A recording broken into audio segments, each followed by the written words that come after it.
Bienvenue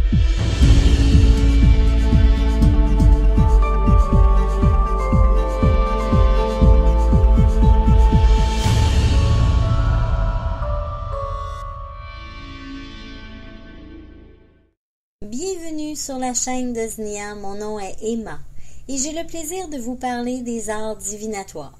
Régulièrement, je vous parlerai des formes d'art divinatoire en particulier afin que vous puissiez mieux la connaître et peut-être même vous amuser à l'essayer. Cette semaine, j'ai choisi de vous parler de l'alluromancie, du grec alluron, farine et mathéia, divination, est une sorte de divination qui se pratique au moyen de la farine. Immergé dans un tourbillon d'incertitude dans lequel les événements s'enchaînent, se font et se défont au jour le jour, en dehors de tout contrôle de notre part, la tentation de recourir à la voyance est forte. Cette dernière implique la nécessité de se connecter aux forces occultes, lorsque le recours au service d'un médium n'est pas requis. La voyance met aussi un ensemble de signes dont l'interprétation peut permettre d'aboutir à la prédiction de l'avenir. L'alluromancie est un moyen parmi tant d'autres de parvenir à telle fin. L'alluromancie est une sorte de divination qui se pratique, comme je vous le disais, grâce à de la farine. Il existe deux façons de procéder. Les historiens n'ont pu identifier comment les anciens disposaient cette farine pour en tirer des présages. On dit qu'Apollon était surnommé Alluromantis, c'est-à-dire celui qui pratique la divination au moyen de la farine, car il rendait ainsi ses oracles.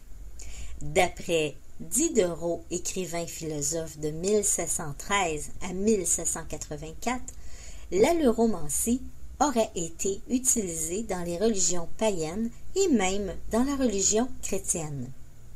On pratique cette divination comme un boulanger qui ferait son pain, car il faut mélanger de la pâte de farine et d'eau pour le faire cuire après avoir ajouté des papiers sur lesquels sont inscrits des réponses. Cette voyance, l'alluromancie, demandait en effet bien de travail et de la patience. Il fallait faire des cartes avec des réponses probables et les introduire dans autant de petites formes de pain qu'il y avait de réponses possibles. On faisait cuire le tout et on laissait faire le hasard pour choisir un petit pain. On se concentrait, puis on choisissait un pain pour obtenir la réponse à la question. Pain qui avait été soigneusement mélangé auparavant. Avec l'alluromancie, il fallait être donc patient. On comprend donc pourquoi elle n'est plus utilisée aujourd'hui, d'autant que si on avait de multiples questions à poser, ce n'était pas simple. Mais une autre raison fait que l'alluromancie n'existe presque plus, c'est qu'elle n'a pas vraiment de sens dans un monde où la plupart des gens ne font plus leur propre pain eux-mêmes et où la tradition se perd. L'alluromancie était utilisée à l'époque par de nombreuses femmes au foyer qui préparaient avec la farine des petits pains où elles glissaient leurs réponses à l'intérieur. Ces petits pains gâteaux étaient distribués à la personne souhaitant à cette aventure de la voyance. Avant d'ouvrir le gâteau, la personne concernée devait se concentrer sur la question qu'il voulait et, en ouvrant le petit gâteau, allait découvrir grâce à l'alluromancie la réponse à sa question et ainsi être guidé et connaître son futur. Il ne faudrait pas confondre apluromancie avec alluromancie. L'apluromancie est la divination par les messages contenus sur ou dans des biscuits et l'alluromancie par l'utilisation de la farine et de petits gâteaux. Apluromancie, qui se pratique avec des petits biscuits, vient de Chine et des pays asiatiques. En revanche, l'apluromancie en Chine semble perdurer, mais plus comme forme de divertissement, en fin de repas, comme réelle forme de croyance. Le problème avec l'alluromancie est que cette voyance est fastidieuse à réaliser dans un monde où les cartes, les runes, c'est-à-dire des outils tout prêt et plus performant existe.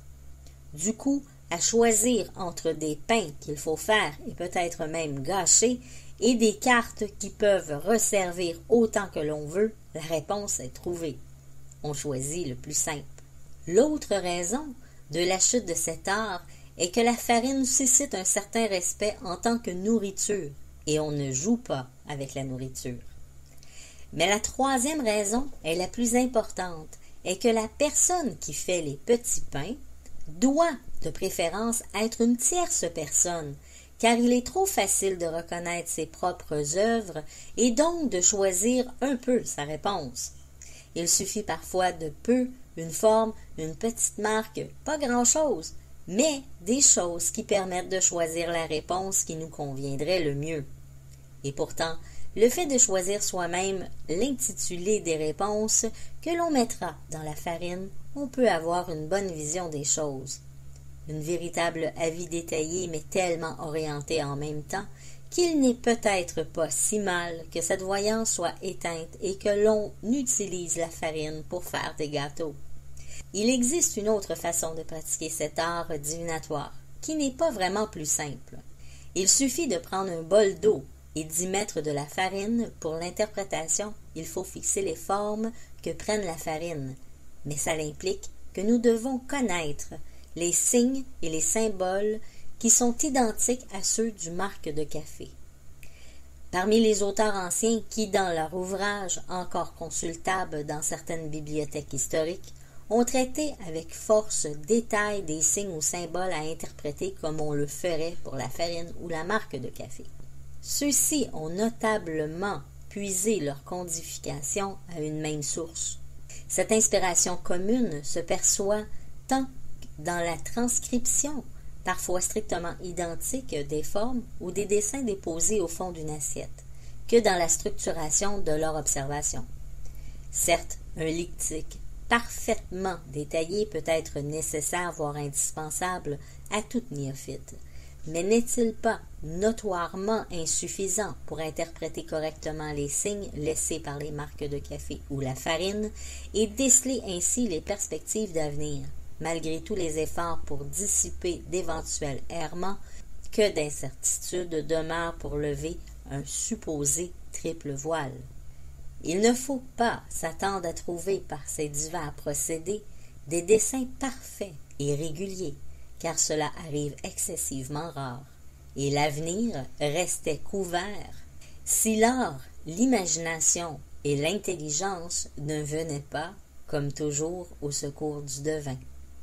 Pour conclure sur les réelles difficultés à identifier certains signes, lors même qu'une personne à laquelle vous montreriez cette figure n'y reconnaîtrait pas la même chose que vous, vous devez vous en tenir à ce que vous y voyez, car certainement c'est une inspiration mystérieuse qui vous fait voir ainsi.